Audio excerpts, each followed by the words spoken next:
नमस्कार दोस्तों, हमारे YouTube चैनल में आपका स्वागत है। अमेरिकी शॉर्ट सेलर हिंडनबर्ग रिसर्च की रिपोर्ट आने के बाद पूरे देश में आज घमासान मचा रहा है। लोग सफाई दे रहे हैं। अडानी ग्रुप ने सफाई दी। जो सेबी की चेयरपर्सन है माधवी पुरी बुच, उन्होंने भी सफाई दी। उनके पति ने भी एक बयान जारी किया है। इसके बाद अब एक बड़ा बयान देखने को मिल रहा है। सेबी की तरफ से स्टेटमेंट आया है। उसने निवेशकों को सतर्क भी किया है। तो क्या सतर्क किया है, क्या पूरे दिन का घमासान रहा, इस सारी चीज़ों पे चर्चा करेंगे। साथ ही साथ हम ये भी जानने की कोशिश करेंगे कि कल कैसा रह सकता है बाजार का माहौल इस रिपोर्ट के बाद।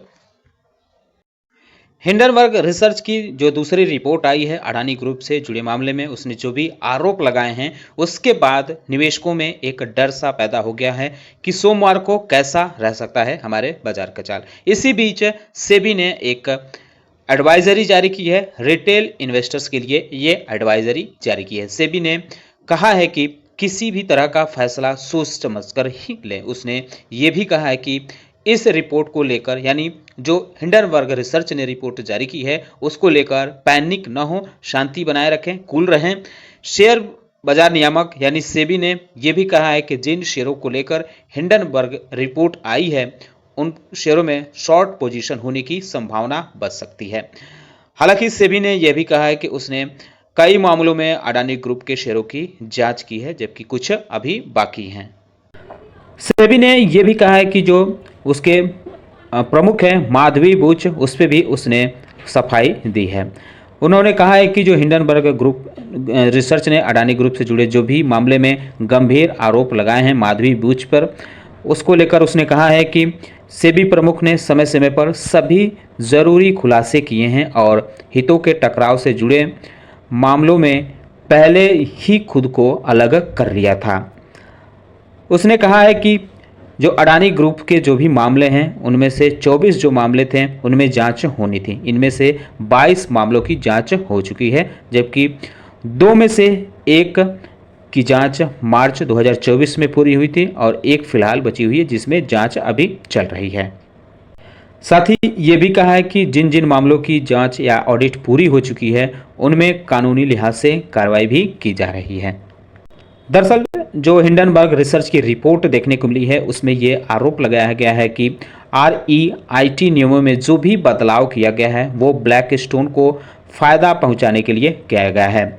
इसको लेकर भी सेबी के बोर्ड ने कहा है कि नियमों में बदलाव लोगों की राय के आधार पर किया गया है।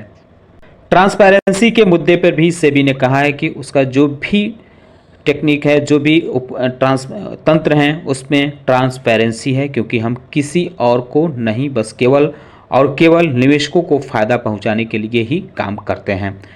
हिंडनबर्ग रिसर्च ने आरोप लगाया था कि अडानी मामले में सबूत होने के बावजूद सेबी ने कोई कार्रवाई नहीं की है, बल्कि उसे ही उल्टा नोटिस थमा दिया गया। अब इस मामले में अडानी ग्रुप का भी बयान आया है। उसने हिंडनबर्ग रिसर्च की रिपोर्ट को बेबुनियाद बताया है, निराधार बताया है। उसने कहा कि इसमें कोई सत्यता नहीं है।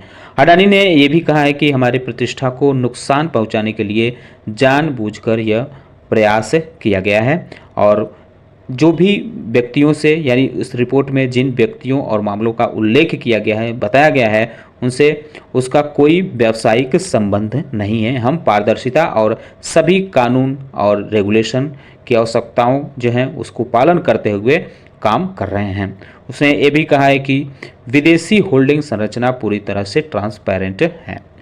जो नए आरोप लगाए गए हैं उसमें भी उसने कहा है कि सार्वजनिक रूप से उपलब्ध सूचनाओं का दुर्भावनापूर्ण, शरारती और जोड़ तोड़ वाला चयन किया गया है, जो तथ्यों और कानून की जो है उल्लंघन करता है और व्यक्तिगत मुनाफाखोरी के लिए पूर्व निर्धारित निष्कर्षों पर पहुंचने के लिए है। हिंडनबर्ग रिसर्च की रिपोर्ट आने के बाद सेबी प्रमुख ने भी अपनी जो है बयान जारी किया था।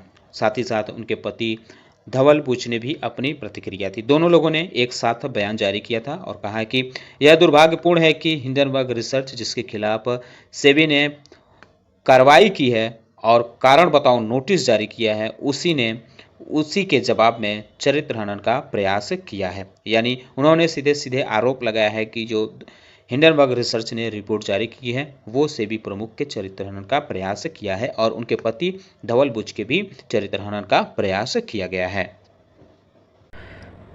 हिंडनबर्ग रिसर्च ने जो भी आरोप लगाए हैं उसमें उन दोनों लोगों ने कहा कि सभी आरोप निराधार हैं और वे उनकी खंडन करते हैं, उसमें कोई सच्चाई नहीं है। हमारा जीवन और जो वित्तीय स्थिति है वह एक खुली किताब है।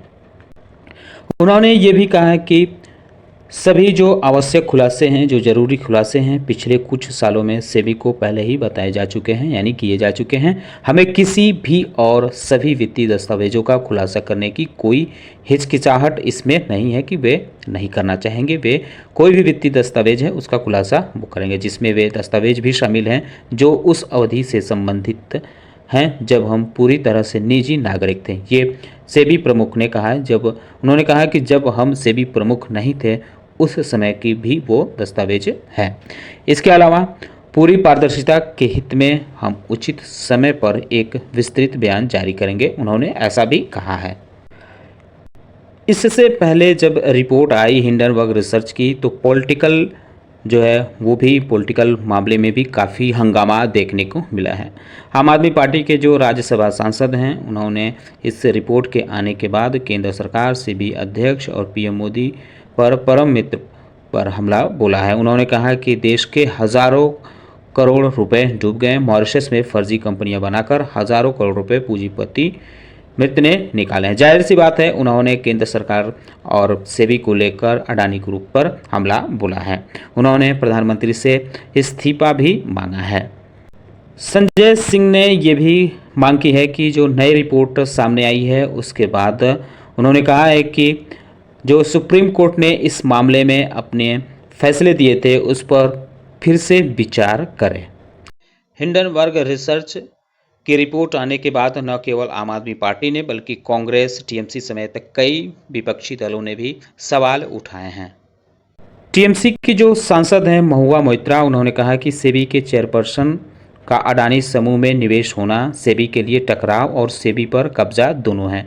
कोई आश्चर्य की बात नहीं है कि सेबी को भेजी गई सारी शिकायतें अनसुनी हो जाती हैं। वहीं कांग्रेस नेता जयराम रमेश ने लिखा कि अडानी मेगा स्कैम की जांच कराने में सेबी की अजीब अनिच्छा को लंबे समय से देखा जा रहा है। सच्चाई तो यह है कि देश के सर्वोच्च अधिकारियों की मिलीभगत का पता अडानी मेगा स्कैम की पूरी जांच के लिए जेसीपी का गठन करके ही लगाया जा सकता है, यानी उन्होंने जेसीपी के गठन की मांग की है। तो दोस्तों आपको पता ही है कि जो हिंडनबर्ग रिसर्च ने रिपोर्ट जारी की है उसमें कहा कि अडानी ग्रुप के चेयरमैन गौतम अडानी पर अपनी रिसर्च रिपोर्ट के 18 महीने बाद भी सेबी चीफ और उनके पति पर एक नहीं बल्कि कई गंभीर आरोप लगाए हैं। इसमें हिंडनबर्ग रिसर्च के रिपोर्ट में दावा किया गया है कि सेबी चेयरपर्सन माधवी पुरी बुच और उनके पति धवल बुच ने बरमूडा और मॉरिशस के फंड में हिस्सेदारी ली है जो टैक्स हेवन देश है, और इन्हीं दो फंडों का यूज़ गौतम अडानी के बड़े भाई विनोद अडानी भी ने किया था। दरअसल हिंडनबर्ग रिसर्च ने 24 जनवरी 2023 को एक रिपोर्ट जारी की थी और उसने आरोप लगाए थे कि अडानी ग्रुप को लेकर जो पब्लिश रिपोर्ट थी उसमें उसके शेयरों में, अडानी ग्रुप के शेयरों में भयंकर गिरावट देखने को मिली थी। तो इस बार जो है सेबी पर ही उसने बड़े आरोप लगा दिए हैं। तो इससे काफ़ी चीज़ें जो है डर का माहौल बना हुआ है। इसकी वजह से सेबी ने अपना बयान जारी किया है और निवेशकों को सतर्क किया है। तो जो हिंडनबर्ग रिसर्च है वो शॉर्ट सेलर है, तो ये भी एक बड़ी बात रहेगी। अडानी ग्रुप पर हिंडनबर्ग रिसर्च ने 5 बड़े आरोप लगाए हैं। पहला यह है कि अडानी ग्रुप की कंपनियों ने उसके शेयरों की कीमत को मैनिपुलेट कर बढ़ाया है। दूसरा आरोप है कि मनी लॉन्ड्रिंग और अकाउंटिंग फ्रॉड किया गया है। 8 साल के दौरान 5 सीएफओ बदले गए हैं। ग्रुप की 7 कंपनियां यानी अडानी ग्रुप की 7 कंपनियों के शेयर की कीमत 85% तक ज़्यादा यानी स्काई रॉकेट वैल्यूएशन है।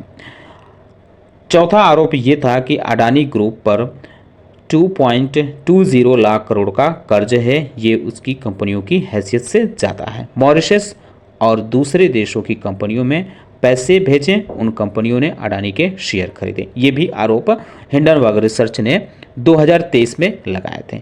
इन्हीं की जांच में ढिलाई बरतने का आरोप अब लगाया है सेबी पर। उसने ये भी कहा है कि जो उदय कोटक की स्थापित ब्रोकरेज फर्मों ने ऑफशोर फंड स्ट्रक्चर बनाया है, जिसका इस्तेमाल उसके इन्वेस्टर पार्टनर ने अडानी ग्रुप के शेयरों को शॉर्ट सेल कर फायदा उठाने के लिए किया। सेबी ने नोटिस में केवल के इंडिया अपॉर्चुनिटीज फंड का नाम रखा और कोटक नाम को संक्षिप्त नाम KMIL से छिपा दिया। KMIL यानी कोटक महिंद्रा इन्वेस्टमेंट, उसने ऐसा आरोप लगाया है। रिपोर्ट में यह भी कहा गया है कि बैंक के फाउंडर उदय कोटक ने कॉरपोरेट गवर्नेंस पर सेबी की 2017 की कमेटी का व्यक्तिगत रूप से नेतृत्व किया था। उसने कहा है कि हमें संदेह है कि सेबी की ओर से कोटक या कोटक बोर्ड के किसी अन्य सदस्य का उल्लेख न करने का मतलब एक और शक्तिशाली भारतीय व्यवसायी को जांच की संभावना से बचाना हो सकता है, जिसे सेबी स्वीकारती हुई दिख रही है। अब थोड़ा माधवी पुरी बुच और उनके पति के बारे में जान लेते हैं। 2 मार्च 2022 को माधवी पुरी बुच ने सेबी की चेयरपर्सन पद की जिम्मेदारी संभाली थी।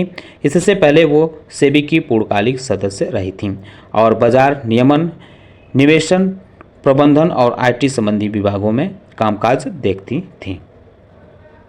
इतना ही नहीं, उन्होंने संघाई के न्यू डेवलपमेंट बैंक में सलाहकार और private equity firm greater Pacific capital में जो सिंगापुर हेड के तौर पर काम कर चुकी हैं।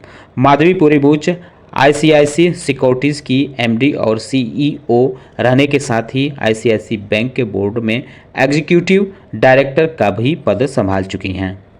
उन्होंने IIM अहमदाबाद से MBA और नई दिल्ली के सेंट स्टीफन कॉलेज से मैथमेटिक्स की डिग्री हासिल की है। अब बात करते हैं उनके पति धवल बुच के बारे में। धवल बुच जो हैं वो फिलहाल ब्लैक स्टोन और अल्वारेज एंड मार्शल कंपनी में जो है सीनियर एडवाइज़र हैं। वह गिल्डन के बोर्ड में गैर कार्यकारी निदेशक का पद भी संभाल चुके हैं। धवल ने IIT दिल्ली से मैकेनिकल इंजीनियरिंग में BTech की डिग्री ली है और यूनिलीवर में एग्जीक्यूटिव डायरेक्टर और कंपनी के मुख्य अधिग्रहण अधिकारी की जिम्मेदारी भी वो संभाल चुके हैं। बुच को अधिग्रहण और सप्लाई चेन के क्षेत्र में गहरी रुचि देखने को मिलती है। तो 2023 में जब हिंडनबर्ग रिसर्च ने अपनी रिपोर्ट जारी की थी अडानी ग्रुप को लेकर, उसके बाद अडानी के शेयरों में कुछ शेयरों में 80% के आसपास की गिरावट देखने को मिली थी। कुछ शेयर अभी भी उस गिरावट से उभरे नहीं हैं। तो ऐसे में आपको नज़र रखना होगा एसी सीमेंट, जो अडानी ग्रुप के शेयर हैं उन पे आपको नज़र रखना होगा। AC cement, Adani Enterprises, Adani Green Energy, Adani Port Special Economic Zone और Adani Power, Ambuja Cement, Adani Total Gas, Adani Wilmar और NDTV समेत अडानी ग्रुप के जो भी शेयर हैं, सांघी इंडस्ट्री, इन पे आपको नज़र रखना होगा।